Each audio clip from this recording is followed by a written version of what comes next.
Yes, that's right. It's Joe here live for Joyrider TV, back with some more scintillating Q&A, where I'm going to be answering your most challenging catamaran sailing questions, hopefully in time for you to be able to have a really nice weekend on the water.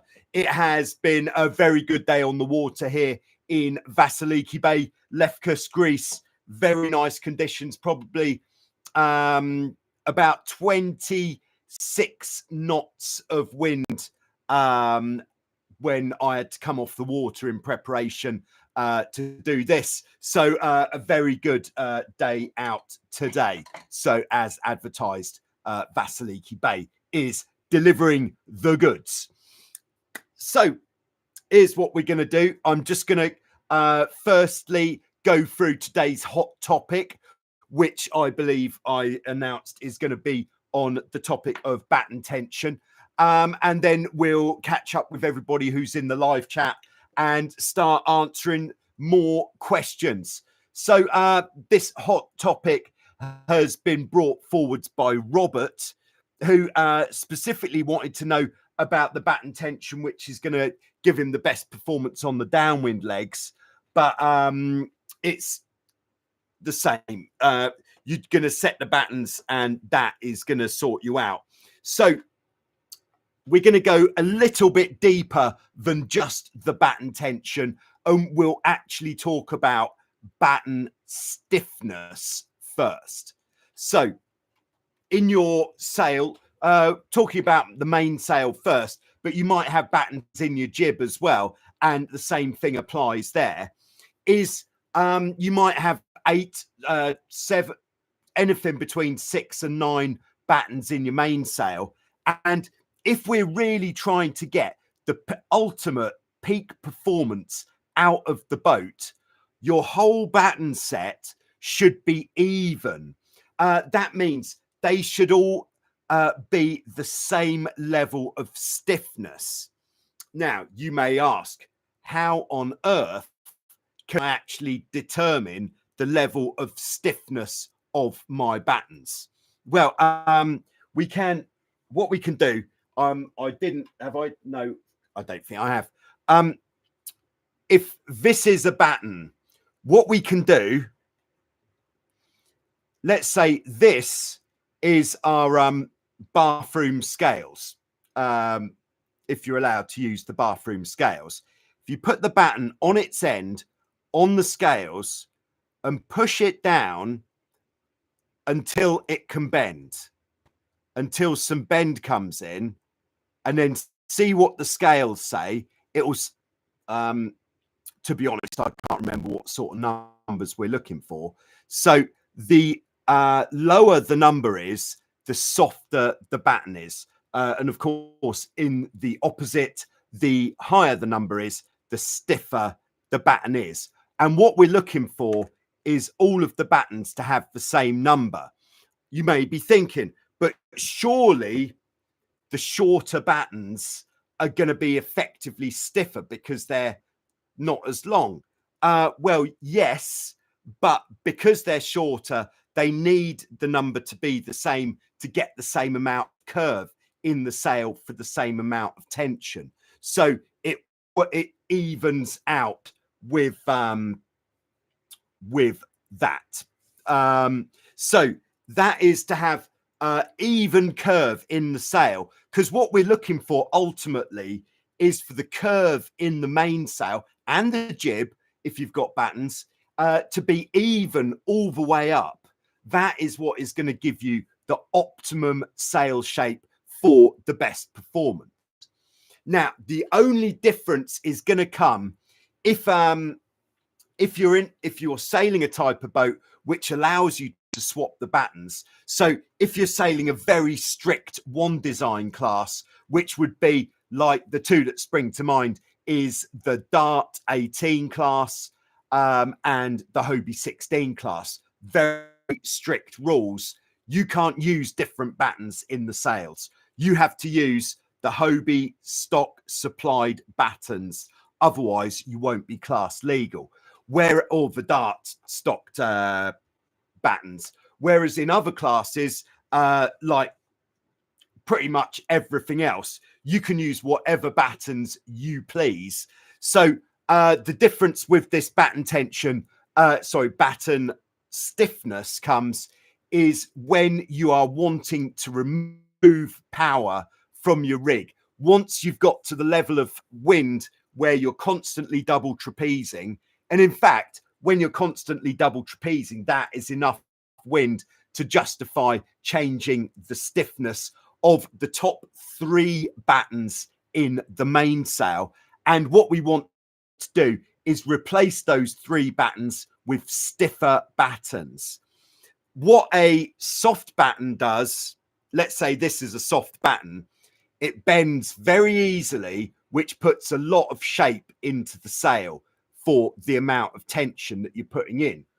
Whereas a stiff batten, all right, little bit short, a stiff batten like this, if we really try to put a lot of tension in it, it's going to stay straight, which when it's windy, that is what we're looking for at the top of the mainsail, to get the top of the mainsail as flat as possible. And that is going to allow the sail to twist off more. It's going to exhaust more. We're not going to have that shape in the top of the sail, which is going to be just driving the top of the rig more than we need it to. If you've got all that shape in the top of the rig when it's windy, all that's going to be doing is creating drag. It's going to be trying to make the boat lift the hull more, which we don't need. And then off the wind, it's going to be putting more pressure on the bows. So having stiffer battens in the top of the sail is going to help us.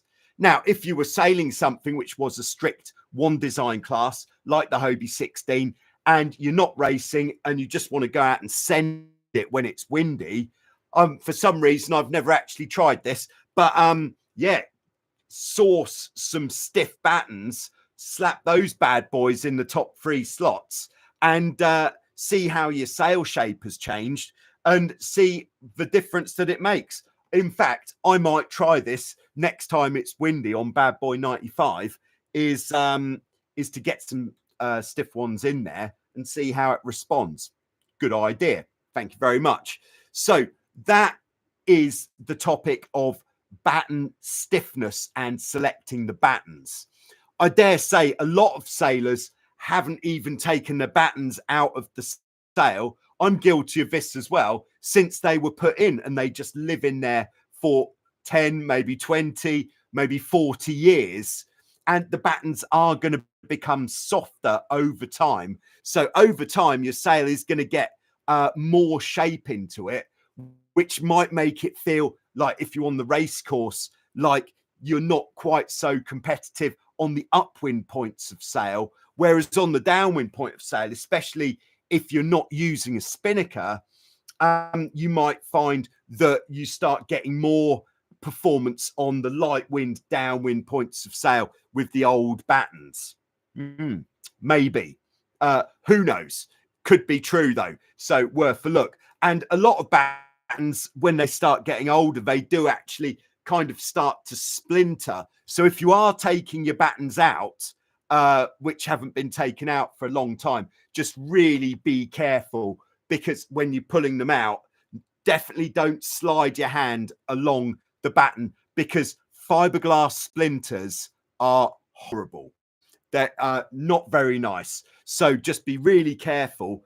And if you're like me and you're sailing on a bit of a budget and do find that your batten has started splintering, and you're not looking for, well, you can't afford to replace them for some really nice ones, but for some nice new ones, then it's okay to get your electrical tape and just tape around the batten so that the splinters all become part of the batten again and it's all held together. So if your batten's starting to splinter, tape it back up with some electrical tape and you'll get another 10 years out of that batten. I know, because I've tried. I've been there. Oh, that's good. Okay, so then continuing on to batten tension. Now, like with the batten stiffness, our batten tension really wants to be even all the way up the sail. So the only actual difference, if we were to lay our sail completely flat on the floor, like on a concrete floor, which is totally flat, then the amount of curve in the sail should be the same all the way along the sail. Every single batten should be exactly the same. That is what we're looking for. Unless we're putting the stiffer battens in the top, which aren't going to curve quite as much. So two different, what would we call it, approaches with the batten tension.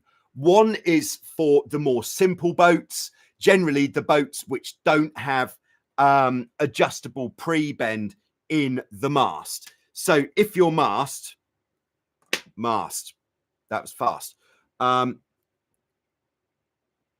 has spreaders like this and diamond wires,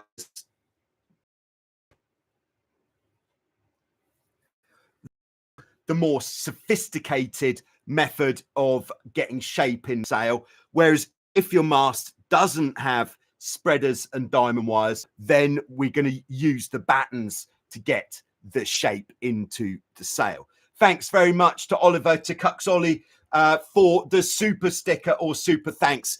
If at any point during the session, if you do think that any of this information is solid gold, you can really let me know by hitting me up with a super sticker, and I will that any donations to Joyrider TV go into the pot so that I can invest in gear for making better videos in the future. And by the way, if you're buying gear and you want to put gauges on your video, don't buy a GoPro Hero 12. Sorry if you just have, but I've just found this out myself. Doesn't have a GPS. But thanks, Cuxolly, for the donation. Back to the point.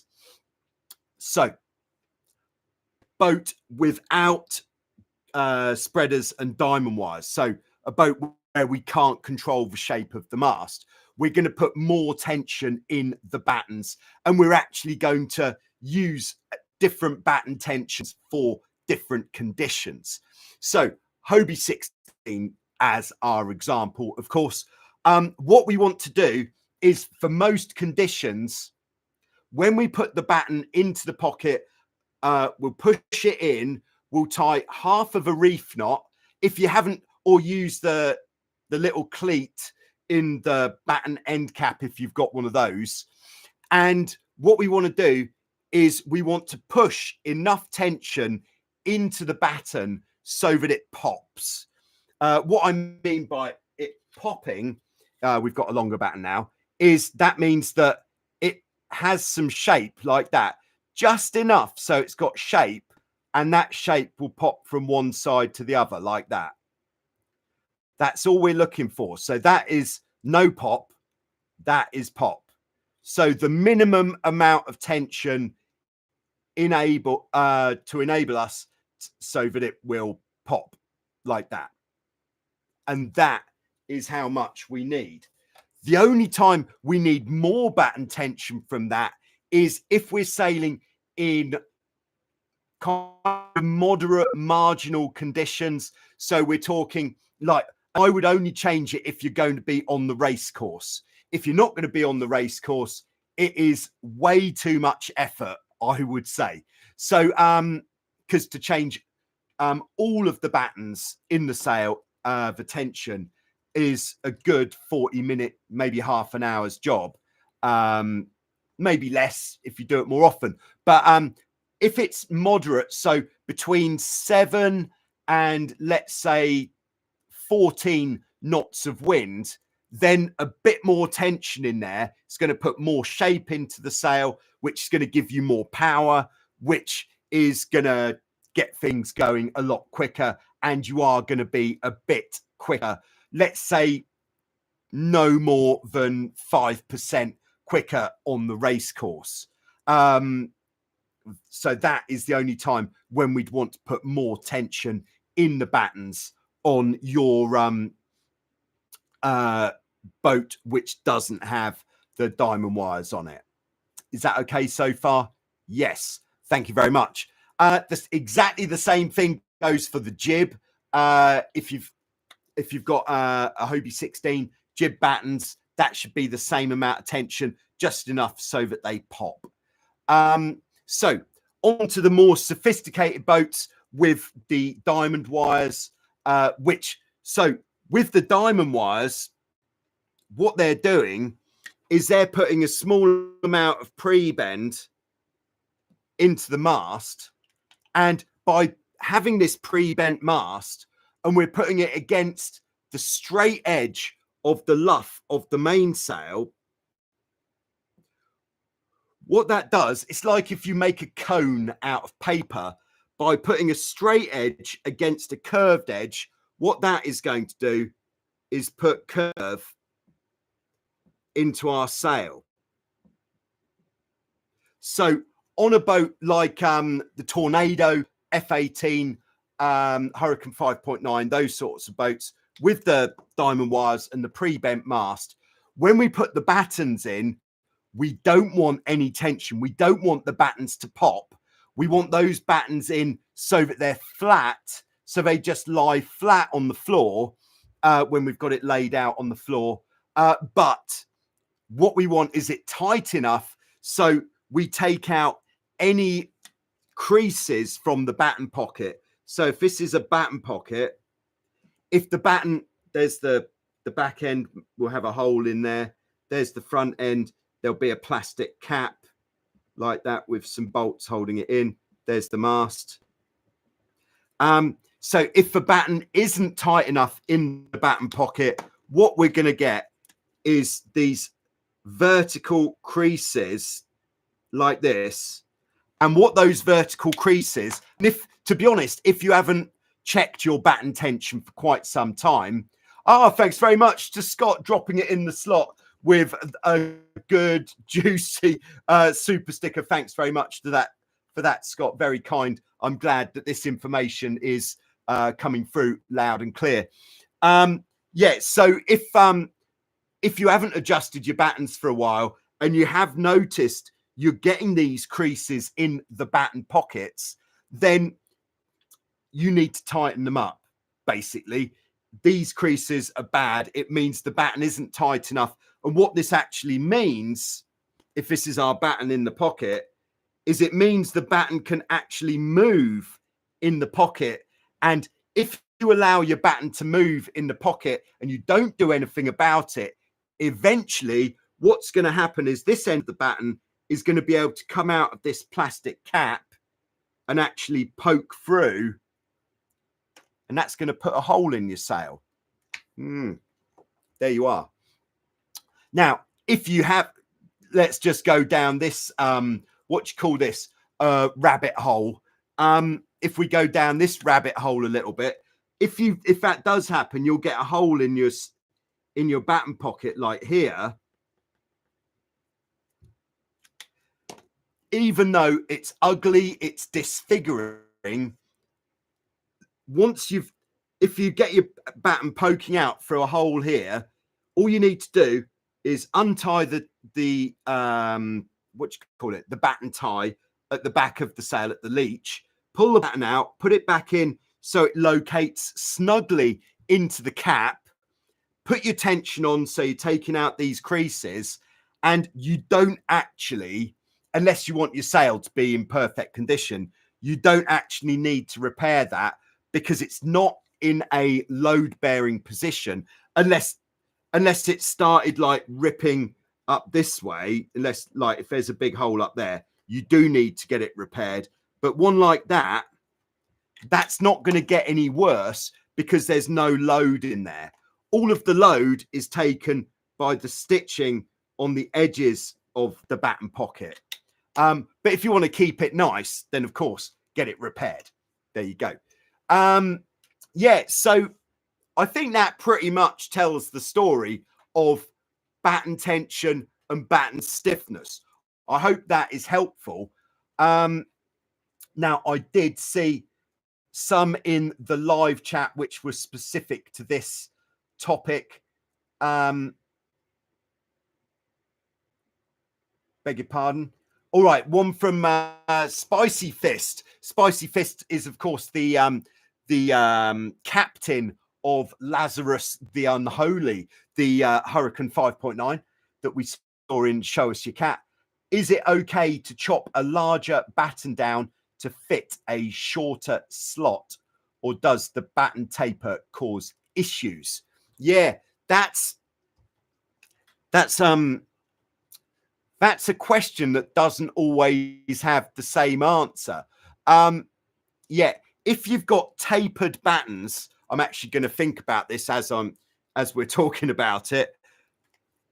What would you do when? So what Mr. Spicy Fist is asking is if you've got a longer batten that you want to put in one of the smaller pockets, is it okay just to cut it down? Firstly, if your battens are not tapered, then yes, easy, just cut it down, put it in, lovely. But if they're tapered, if you're not familiar with the word tapered, then what it means is at the back edge of the sail, this is an exaggeration, the batten is thicker, and then at the front edge of the sail, it's thinner.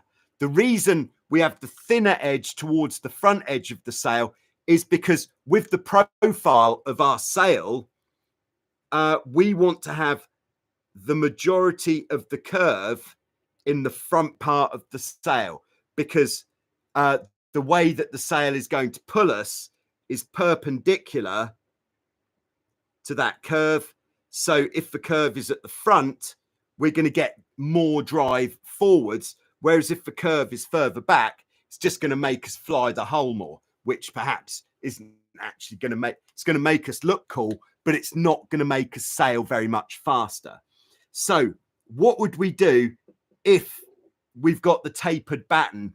What I would do is I would compare the batten which you want to cut down to the battens higher up in the sail that like maybe one above and the one below where you're going to put this batten, and see what the taper is like in those battens. Like maybe in theory the taper should be the same and it's only this back section which is different. So it would be thinner and then it would go more constant towards the back. So then you just cut off, like cut it here, put a new hole in the batten there for your lace, for your batten tie, and that would do it. But check the other batten, those other battens, and if it looks like the taper is the same kind of here and here, then maybe you need to cut a bit off there and a bit off there, so it's the taper is the same. Because again, what we're looking for, our aim of the game here is to get an even curve, so we want to have the same level of taper. I think it's the first time I've really thought about that, but that is what I would do, is just sort of measure it up against another one which it's going to sit next to. Okay. Right. Does that pretty much cover it? Anything else on the topic? Just scanning in the live chat. Yeah. All right. Simcoe Monkey says, do you know if this applies on windsurfing sails as well? Yeah, I would think that it does. Yes. I don't see why not. But perhaps with windsurf sails for like high speed slalom or speed sailing sails, maybe you do get stiffer battens as standard as you go up the sail, so that you get it a lot fatter higher up, because the windsurfers, the guys who are sailing really fast, they certainly sail with a lot of twist in the sail, which might, part of that might come from having flatter battens as we go higher up. All right, Leland Lee in Clearwater, Florida says batten splinters suck. His source is from experience. But I'm going to come back to everyone in the live chat, by the way, don't worry. Mr. Tony KP in, I think, in Denmark, says shrink tube is way better than electrical tape for covering battens. I'm not actually familiar with shrink tube, but it does sound like the sort of thing I should be familiar with. Electrical tape tends to be sticky. Yeah, it will do, because what happens with electrical tape is the glue melts over time, especially if you're sailing somewhere hot.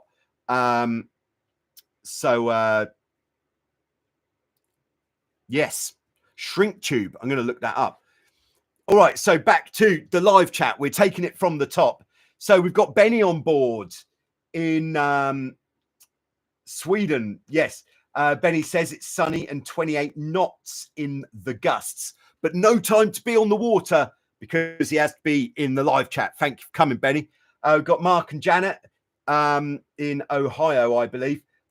This is the subject I was waiting for. Yes, I like it when we get it right. All right, we've got Toby on board who has 2 questions. All right, here we go. Question 1. Will a traveller car from a Hobie 14 or 16 fit in the track of a Hobie 15? Yes. It's quite a quick answer, but yes, it's the same track, same size track. And then the second question from Toby is, how do you set the rig tension on a Hobie 15? Yeah, you would do it the same as on a Hobie 6, exactly the same as on a Hobie 16. So what we're doing with the Hobie 15 is we're setting the mast rake using the shrouds. So this is our Hobie 15. I know this has been a Dart 18 in the past, but today it's a Hobie 15. So on the shroud adjusters, which would be just here. So there's our shroud adjuster close up. We'll have a number of holes in there. And we set the mast rake using the shroud adjusters. Default, if you've got nothing to go on, would be to put your shrouds. This is the one that's going to attach to the hull. So that one's already attached. So the one to attach your shrouds to would either be 3 or 4 from the bottom. So the actual shroud would come down like this. And then we're going 3 from the bottom on this one. 3 from the bottom is going to give you a little bit less juice. So if you're sailing more in heavier winds, 3 from the bottom better. If you're sailing in lighter winds more often, 4 from the bottom is going to be nice. Where were we? Gosh, rig tension. So like on a Hobie 16, the rig tension we're going to put on using the jib halyard, and it's basically in light winds, you want to put on almost as much as you can. And if we've got our halyard running down the front of the mast, which we should, and that goes to the purchase system where we'll have a 6-to-1, and then we've got the jib here. The way to get the purchase to be able to pull this on, because on a 15 we haven't got this Aussie jib halyard like we do on the 16, so we do have to pull it fairly hard. Is what we'll do is with a turn on the jib halyard under the cleat at the base of the mast, just to kind of lock it in, we're then going to grab hold of the rope here at about shoulder height, and we're going to pull it outwards away from the mast. This is what's called sweating the halyard. It's a method used on these old tool ships and things to get that sort of tension on. So we actually pull it outwards. That gets us a lot more purchase, more mechanical advantage pulling outwards than we'd ever get pulling downwards. And pull it out and then take up the slack at the bottom of the halyard, tie it off on the cleat. And The only gauge that you have to see if it's too tight is if your mast then doesn't rotate. If your mast doesn't rotate, then ease it off a little bit because it's too tight, basically. So that is how much you want for up to double trapezing conditions. And then once you're in double trapezing conditions, if you want to make your boat easier to sail, you then want to just loosen this off from that point about 2 inches. Just 2 inches of halyard makes a massive difference. So there you go. That is what I would say on that topic. All right. So, yeah, greetings to Mr. Tony KP once again. Hope everyone enjoys the weekend. Greetings from Leland Lee. Greetings from Spicy Fist One. Greetings from Cucks Ollie. He said, push the like button if you like it. If you don't, push the dislike button. Let's see how that goes. Cucks Ollie is in northern Germany. We got Simcoe Monkey on board in England. Interesting times in England, so I'm told today, and in the coming weeks. All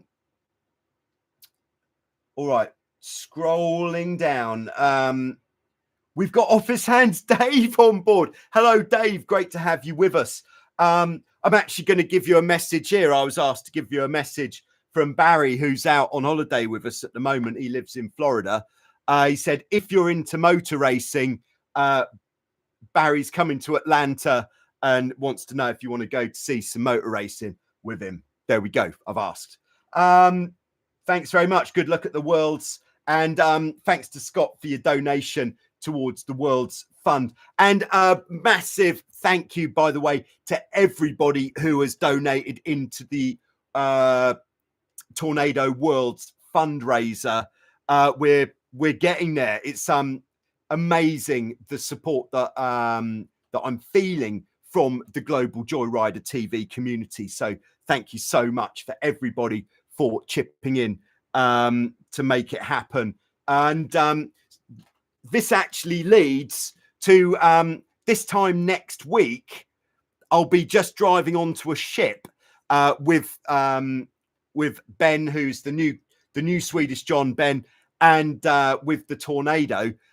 So there won't be a Q&A next week, I'm afraid, because then when we arrive on Saturday evening, we'll be all hands to the pumps to get the boat prepared, to get it built, because then on Sunday is actually the first racing. So you may think, hold on, you're leaving it a little bit late to get there, aren't you? Well, unfortunately, due to scheduling, it is the earliest ferry we could get with the other commitments that myself and Ben have got to get there. So we have to get the boat built on the Saturday. Then on the Sunday, we have to get it weighed, measured, finalize all the entry, get stickers on the boat, all that sort of thing, ready for I should really read the sailing instructions, but I think the first possible start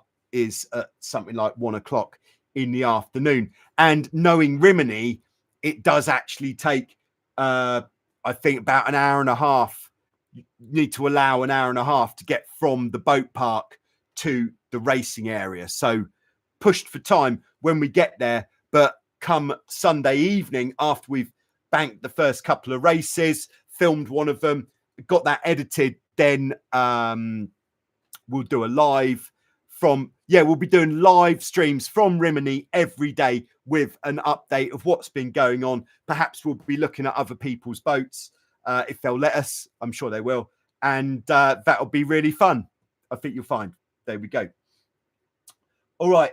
Toby says in England, it's called electrical heat shrink. So that's the stuff for putting your battens back together. Simcoe Monkey says, good luck at the Worlds. Thanks very much. Declan is with us. Glad to make it for the Q&A.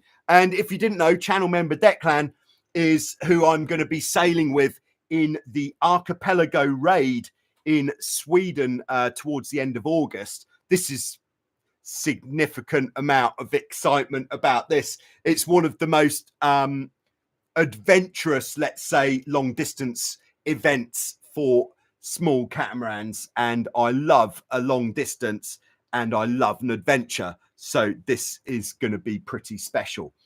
All right, we've got Jill on board in Tampa, Florida. This week I spent a good deal of time getting humbled by trying to tack my Hobie 14. What's your go-to method to get out of irons, especially when the winds are light? Yeah, it is. It is pretty painful. I know exactly what it is that you're going through. Oh, thanks very much to channel member Ryan in Maui, by the way, for the super sticker. And thanks to Office Hands Dave as well. Dave says here's the beer budget for a good day of racing. Yeah, thanks to everyone for chipping in with the super stickers. But yeah, thanks Ryan. Very kind. Thanks Dave. Very kind. Yeah, so tacking the Hobie 14. Now, what my findings were with this is, in fact, more important than knowing how to tack is, like Jill says, getting out of irons. Irons is what we call it when we're kind of stuck and we can't get the boat moving. So the classic getting out of irons method is the first thing that we need to do is we need to get the mainsail out as far as possible, because with all catamarans and all sailing boats, in fact, what the mainsail is doing, if you're not moving forwards, what the mainsail is doing, if you've got it sheeted in, is it's trying to make the boat go up to head to wind. So first thing we need to do is get the mainsail out as much as we possibly can. So that means main sheet out, traveller out. And what we can do is actually push, the wind's light, we can actually push the boom out. And then what that's going to do is give it time. We have to be patient, but that's actually going to make the boat start going backwards. And when the boat's going backwards, the rudders work in reverse, of course. So we put the rudders across this way. So then the boat is going to, if here we are on the smaller scale. So when we're going backwards, the boat is going to reverse this way if we've got the rudders in reverse. And then the trick here is to then spot when we've stopped going backwards, because when we get to about here, the boat won't go backwards anymore. It will kind of surge forwards. So at the second that the boat surges forwards, we need to straighten up the rudders, because if we don't, the boat is just going to go straight back up into the wind. So get the main out as far as you possibly can. Push the boom out. You could even hold the boom away so that the wind catches the sail from the other side, which will make you go backwards even faster, more effectively. So getting out of irons, very important, but getting the mainsail out is the trick. Now, to avoid going into irons, if you saw any of the Hobie 14 North Americans footage from April, you might have noticed that I think even towards the end of the event, I was still blowing a few tacks now and then. But what I have come to understand is, firstly, preparation for the tack. What we want to be is sailing as close to the wind as possible. And then to get the boat sailing close to the wind, we're going to need to have the main sheet in pretty tight. But what I've come to understand, pretty tight does not mean oversheeted. We just want it pretty tight so that the boat will sail nicely close to the wind. And then when we're ready to go, we want to really sort of like sail the boat up to head to wind. So not to just jam the rudders across as hard as they'll go, because that is really going to stop the boat. We want to sail the boat up to head to wind. And then as soon as we're head to wind, we want to release as much main sheet as possible. Same theory as this getting out of irons kind of vibe. So ease as much main sheet as you can when you head to wind. And at that point, we want to make sure that the rudders, the angle of the rudders is consistent. Because if we allow the angle of the rudders to change, like when we cross the boat especially, that is what is going to blow our tack. Because on a 14, she takes no prisoners. If we allow the rudders to straighten up or go the wrong way or just change the angle at all through that turn, that is when we're going to go back up into the wind and we're going to end up stalled. So, and we want this angle that we're going to turn to be as small as possible. And what I actually found when I was doing the nationals, which seemed to work every time, was if I was on the new side with the tiller extension in my hand before the battens popped to the new side, then I would succeed in my tack. Whereas, because when the battens pop to the new side, what happens then? So if I draw the sail, so the sail will be like this, and it will still be like this, but at this point here, the battens will pop onto the new side. And if we're not in a good position on the boat at the time when the battens pop, so if we're not on the new side stick in hand, then the boat could get pulled back into the wind. So we really need to be on the new side before the battens pop. And don't pull the main sheet in until you're moving forwards again nicely. That is what I've learned. Get the boat close to the wind. Don't oversheet the main, but have the mainsail in reasonably tight. Your normal upwind sailing tension. Sail the boat into the wind. When you head to wind, let off loads of main sheet. Even pull the boom towards you a bit just to really get the mainsail to go out. And then move across the boat, get hold of the stick, look forwards. And then to get the battens to pop, by the way, if your battens aren't popping very easily because the wind's light, a good sheet in on the main sheet will pop the battens. But don't do that until you'll be able to see that you're through the wind. So when you can see that the boat is pointing like 45 degrees off the direction of the wind, that's the time to pop the battens, and then you'll be able to sail again. There we go. That is my tacking the 14 experience. Whew. Hope that helps. All right. So Toby says on, oh, I just have to scroll back. I can't remember what sort of boat we were talking about, Toby. Oh, on the Hobie 15. The previous owner, oh, hello, cut the wire luff out of the sail and had a zipper sewn into it. So now it works like an 18. Okay, so we're kind of a little bit back to front here with the 15 rig tension. So what you would want to do in that case is we want to set the mast rake on the forestay. And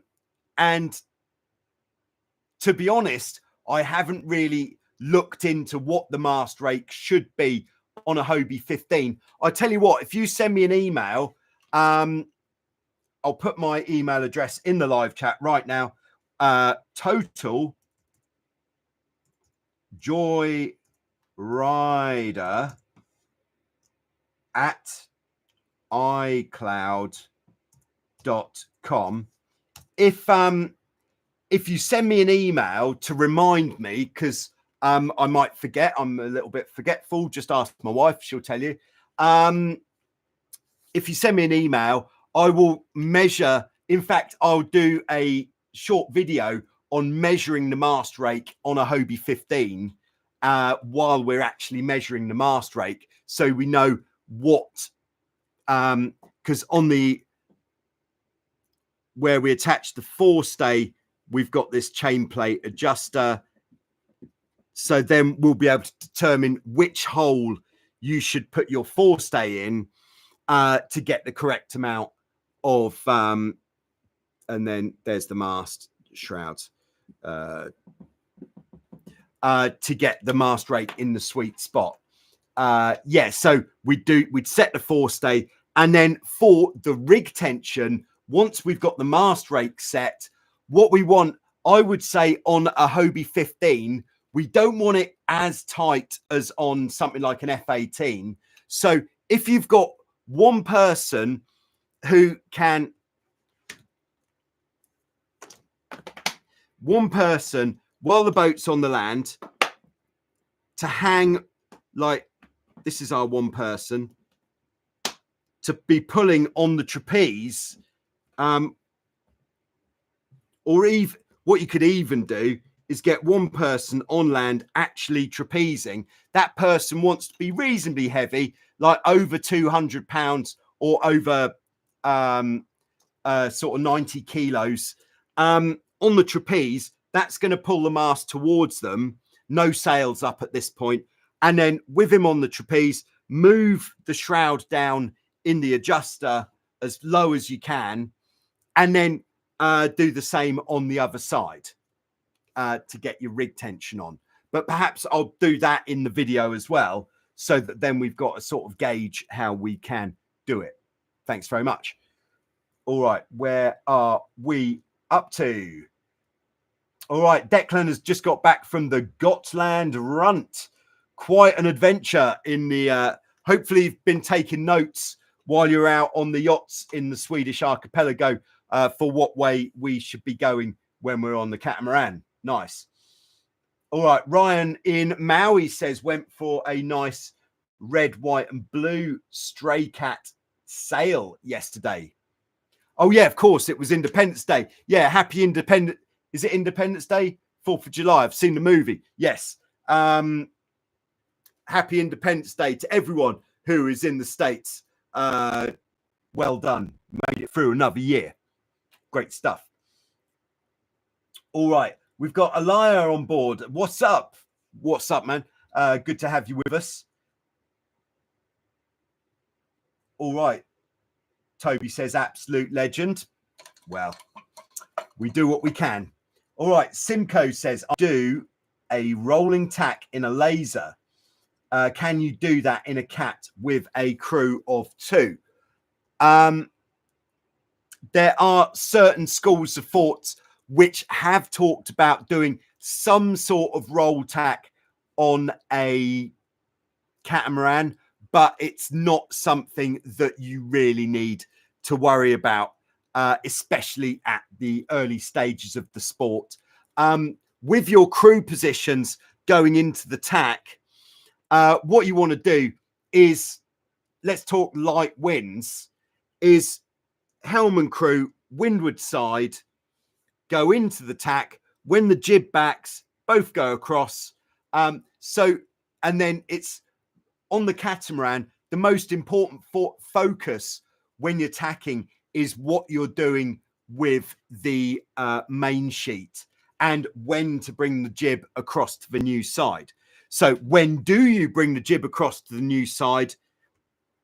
If you've gone through the tack, when you're at about 45 degrees to the wind and the boat is moving forwards again, that is the time to bring the jib across to the new side. There we go. All right. I'm just looking at something. Have we got it up there? I'm just looking. All right. So, yeah, it was very good day today, Vasiliki Bay. And I have been absolutely brilliant, the Water Speed app, which is now the official speed tracking app of Joyrider TV. I am sorry to say at the moment it's only available for iOS devices, not for Android, but I am reliably assured that it will be available for Android at the end of the year. I use it on the Apple Watch, which the wife got me for my birthday. Very nice, thank you, dear. And it is absolutely brilliant. You just press the button for your sport. It's got so many sports on there. So when I went to the water park to measure the speed on the water slides, I was using other. Very clever of me, I thought. And then what happened? One of the really nice features of the water speed app is when you're going for speed, it actually on the watch, it actually buzzes, makes a vibrating buzz, which indicates to you that you've just hit a new top speed. That is very cool, because in the past I'd have just done some sort of silly speed standing on the back of the boat going, whoa, and I'll be staring at me watch in all this wind, and the crew would be, if they knew what I was doing, they'd have been quite concerned. Whereas now, to have that buzz and tell me, yes, you've just gone a bit faster, that is absolutely brilliant.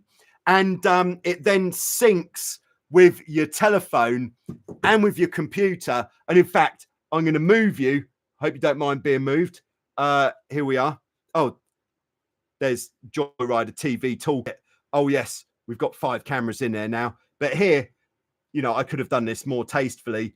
On the desktop version, this is where I went out today with Martin on the C2, and from Good All Design, of course. And look at that. It looked like a pretty cooking session. It was windy.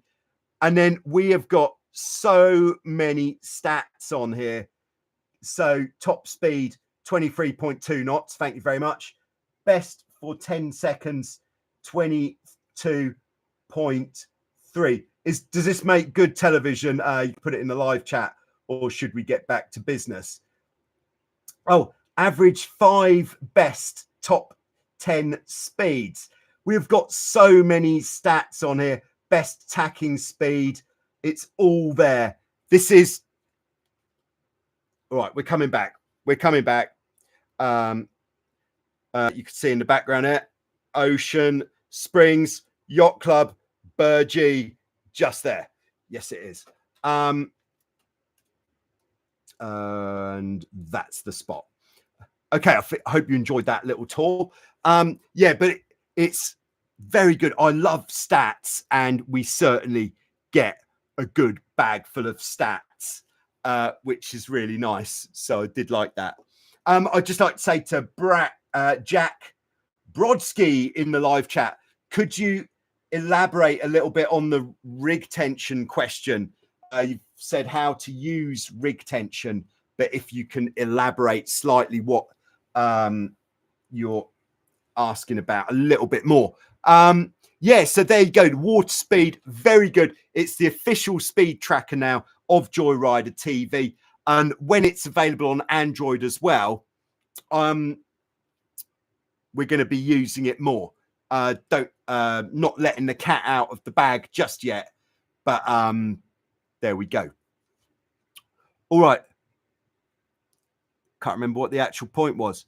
Best jibe speed, 11.6 knots.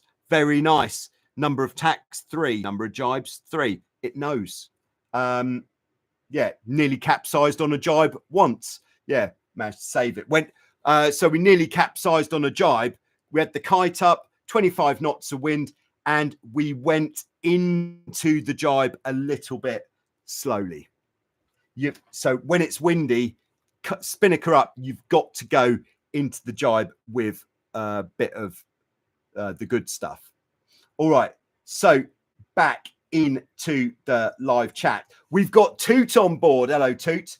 Sailed on the 4th on the Nacra 6.0. Epic. Yeah, that is a serious piece of kit. Nice choice. Okay, good to have you with us. So Jack says how to use the rig tension. how tight should it be in light winds? Yeah, so in light winds, what we want is the rig tension as tight as possible, because what we don't want is the mast to be able to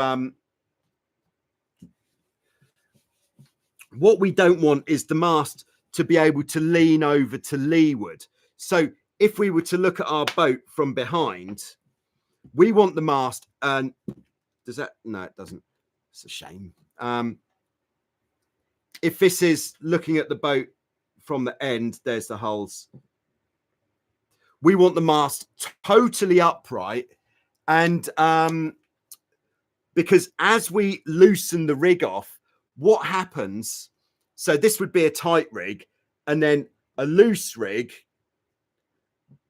the mast would start leaning to the side. This is a bit of an exaggeration, which will start to spill a lot of power from the sail, which in the light winds we don't want to do. So for that reason, we want to have as much rig tension on as possible in those light winds. But two things we have to look out for is, if we look at the boat from the side profile, the first thing we have to look out for is we don't want it so tight that the mast won't rotate. So when you're pulling it on, check it after you've pulled it on, and if the mast won't rotate, that's too much. So loosen it off. If you're doing it on one of these stay adjusters with the holes, you need to loosen it off one hole on each side. So we always need both shrouds to be on the same setting. Might sound obvious. The second thing we want to look out for is, and it does happen, if you've pulled on too much tension, we can actually invert the mast. So inverting the mast means it's actually starting to bend forwards. That is definitely too tight. That's because we're putting too much tension through the rigging, and it's really pulling downwards on here and pulling forwards there, and it's bending the mast the wrong way. So if the mast is inverted, too much tension. So we are looking for as much tension as possible, but without the risk of inverting it. There you go. I hope that helps, Jack. All right. Spicy Fist says, speaking of watches and GPSs, there's a great app called Relive. Yes, Relive used to be attached to Strava until it wasn't. I used to like Relive.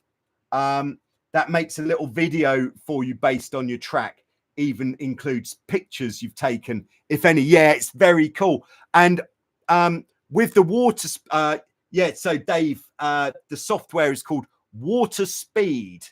And Simcoe Monkey says, is the app free? I think it's not free. It costs something like €3, £3, something like that.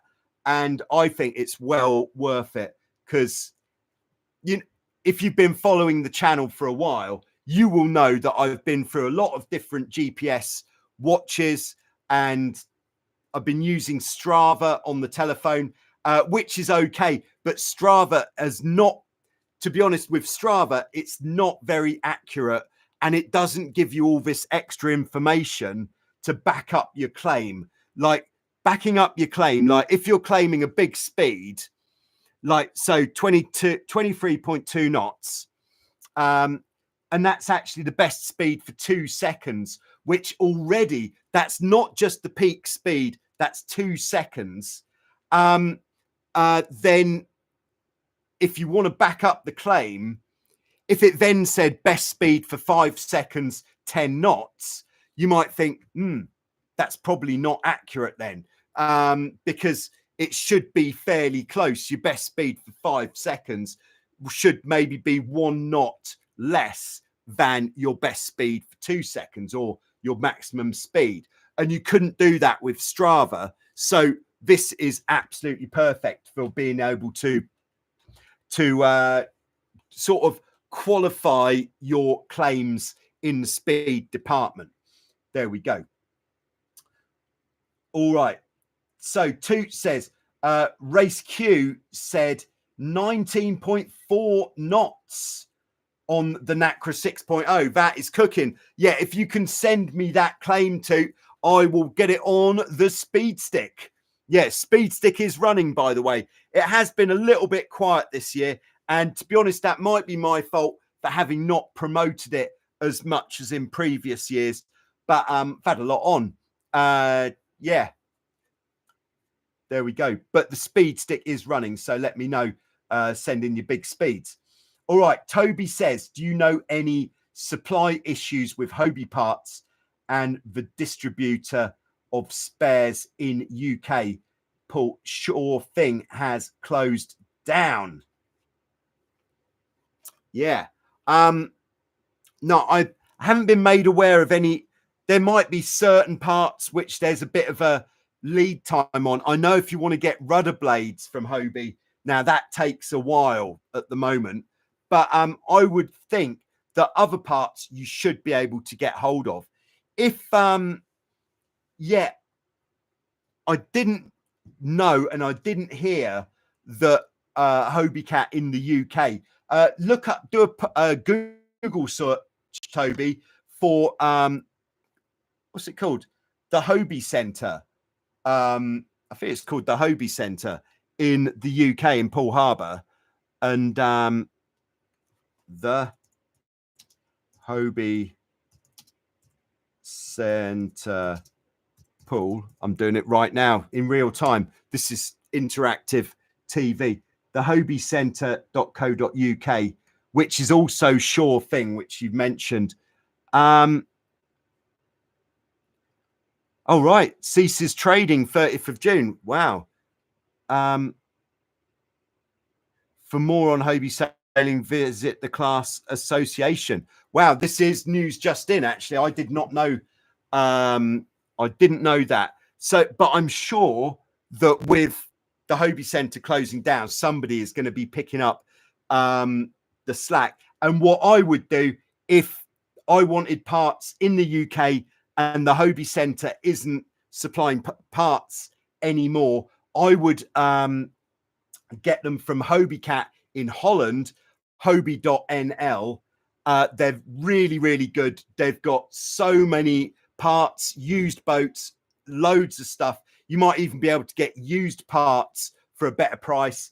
And Johan, the guy who runs the place, is nothing short of an absolute legend.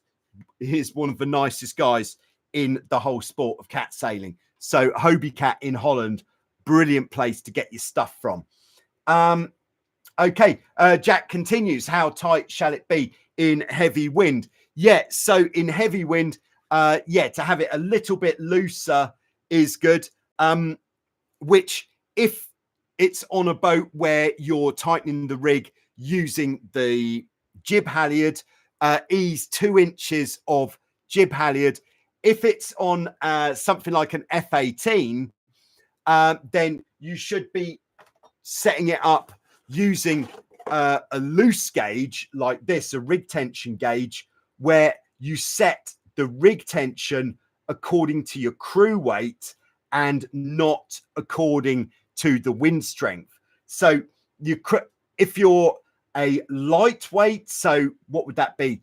A combined team weight of less than 140 kilos, you'd want your rig tension to be about, let's say, 28 on the loose gauge.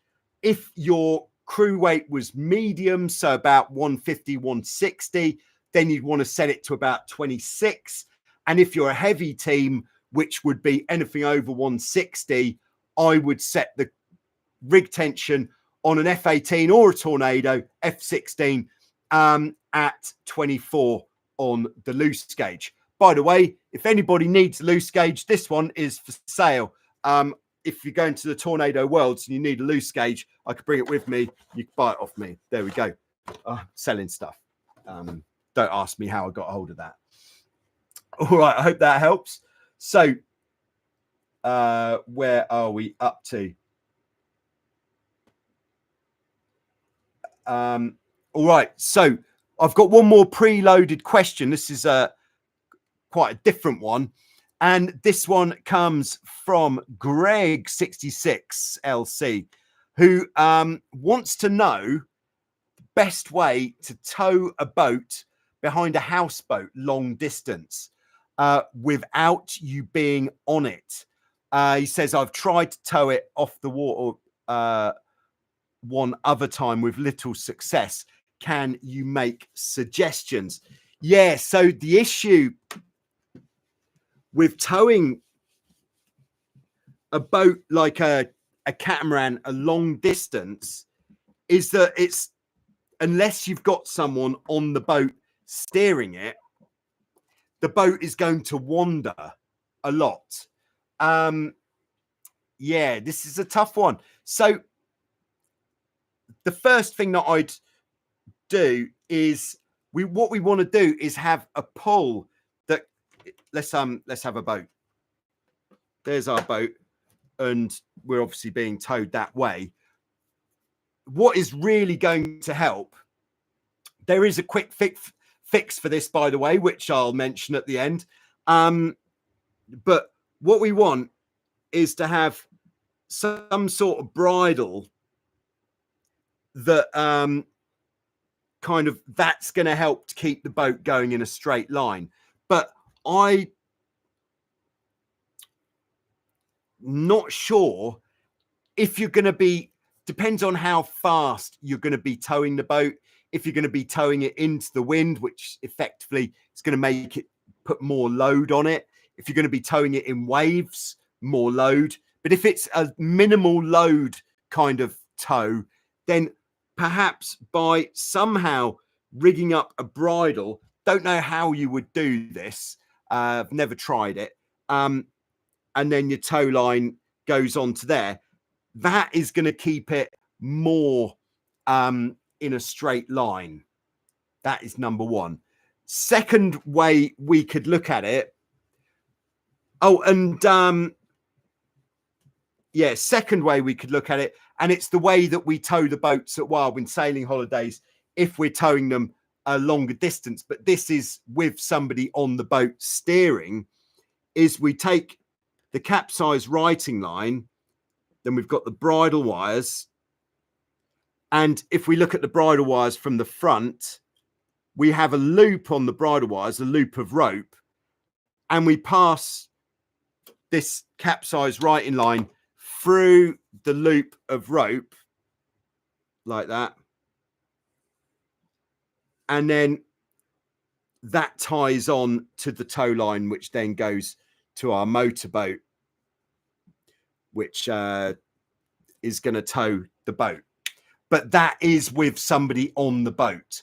Maybe if you try this method of tow, I think a bit of trial and error is going to help here.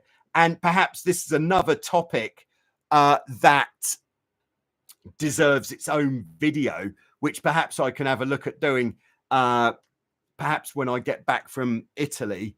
If you send me an email to remind me, I'll put this on the list of videos to make. Centerboards, we do want to have the centerboards down a bit. This is going to help to keep the boat tracking. It's not going to wander as much. Maybe if you're not towing it very quickly, doing this method of tow, it might wander a little bit, but not too much. So what I hear you cry is the actual solution. If you're towing it at a slow speed, then this is going to blow your mind. We can tow the boat backwards. Take the rudders off, because you don't want the rudders to be possible to dig in. You might damage your rudder system. Take a rope from either end of the back beam to make a bridle, and then tow that to your towing boat. Centerboards out for this, and the boat will tow very straight. Now, the reason that the boat will tow straight is because the front section of the hulls act like rudders, because they're very straight, deep. They dig in and they keep the boat tracking very straight. But if you're going to be towing fast, I wouldn't do it like this, because what could happen is if you start hitting the transoms of the boat in the water, then that is going to scupper your plans. But I'll look into this as well when making the video. All right, so just scanning through a little bit. Declan says, in my honest opinion, perhaps, towing 2 bridles and a center line to the mast foot. The mast foot line takes the load where the bridles correct any. Oh, in my humble experience, there we go. Thanks. The mast foot line takes the load where so the bridles don't take too much strain. So what Declan is saying is the main towing line perhaps does what we were just talking about here, going through a loop by the bridles, ties off at the mast base, and then we have an extra line. Maybe these could go actually to the boat, or maybe up to a point on the line here, which might be a bit more fiddly to engineer, and they're going to help to stop it from wandering from side to side. So there we go. I think we're going to leave that there. I think I am definitely going to make a video on this. I think it will be quite a fun video to make, and very interesting as well. All right, so Declan finishes bridles at 45 from the hulls to the center line. Yeah, so like this, 45 degrees to hold it straight, prevent any wandering. Nice. All right, so back to the live chat. If we could, let's call it a day for any more questions in the live chat. We've been going now for over an hour. Unless you've got a burning question and you can accompany it with a super sticker, then we will talk. Otherwise, the time is upon us a little bit. So Office Hands Dave says telemetry overlay is awesome as well. Don't you think? Yes, I do. And in the telemetry overlay, it's on the cup there, sponsors logos, you see. You get a cup customized like this from totaljoyrider.com. Very nice. I have put this down, but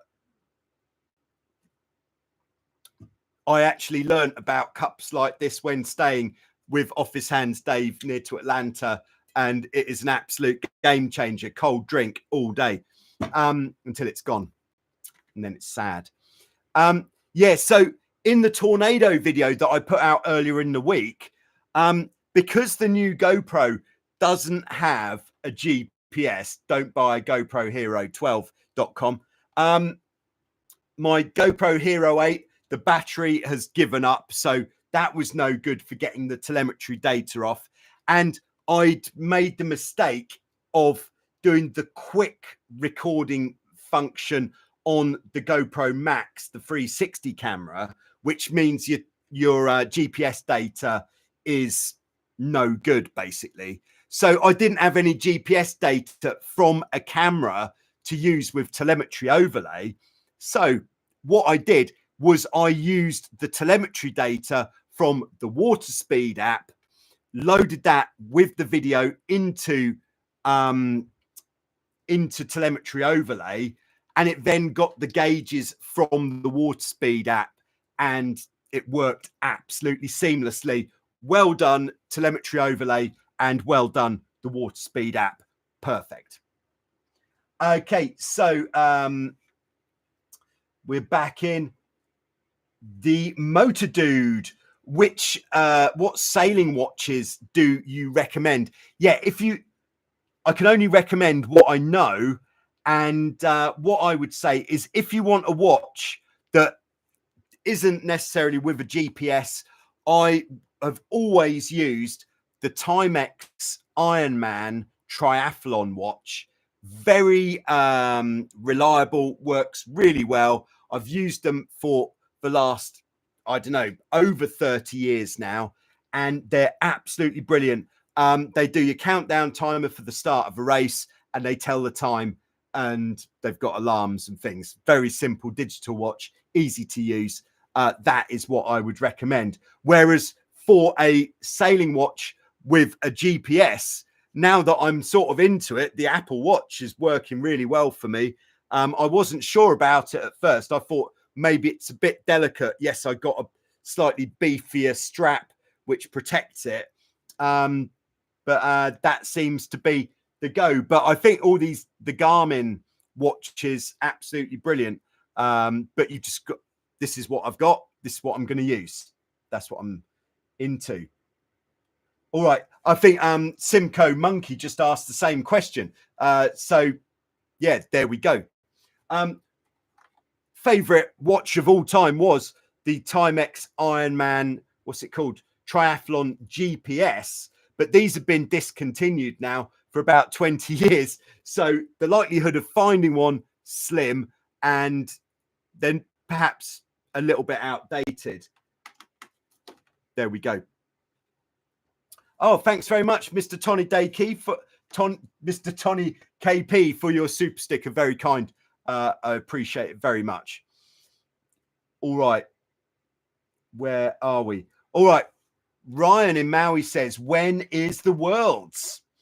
Okay, so the Worlds start on not this coming Sunday, but the Sunday after that, which would be the 12th, the 13th, 14th of July. And they run through till the Friday. So from the Sunday to the Friday, with one kind of rest day in the middle of the event. There we go. All right. I think a 6-day work wouldn't be that bad if I worked at Wildwind. Yeah, it's pretty good actually. The work at Wildwind is, if you like catamaran sailing, it is the best job in the world, being a sailing instructor at Wildwind. Anybody who tells you otherwise isn't there for the right reason, I would say. If you love your sailing, best job ever. All right, just scrolling through. All right, see you, Toot. Nice to have you with us. All right, Max is there. He says, good luck for Rimini with Bad Boy and Ben. Thank you very much, Max. Sorry, I missed you, actually. I'm guessing that you're no longer in Vasiliki, Lefkas, Greece. Good to see you, though. All right, Spicy Fist on the watch question says, I've found a few watches. Few of the watches really lag with speed, but the Garmin Fenix 5 has been great. Appreciate the tips. Yeah, nice one. The Spicy Fist, always a pleasure. All right, so thanks very much. All right, Ryan asks, why does the Max not have useful data for GPS? All right, yeah, so the reason that GPS data that I got off the Max was not good was because there's two ways of turning it on. One way is to turn it on properly. Here we go. We can actually look at this. We can actually turn it on properly using the button on the side. This has stopped beeping as well. I need to get this changed. So we press the button on the side, and then if we wait for about 30 seconds to a minute, that means that the camera finds the satellites before we start recording. And then we start recording. Lovely, works well. But the other way we can do this, if I turn it off, is we can turn it on and have it start recording just by pressing the record button.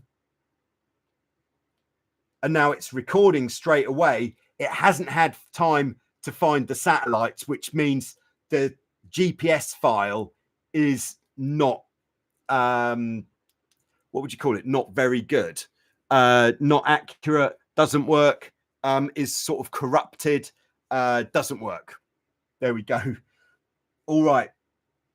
So Declan says Tornado Dash World Dash Championship.com. There we go. And on that note, please remember to hit the like button on your way out. Thanks to everybody for tuning in. thanks ever so much for everybody who has donated to the Tornado World Championships Fund. Very kind of you, and it is very much appreciated. So thanks again for that. What else is happening?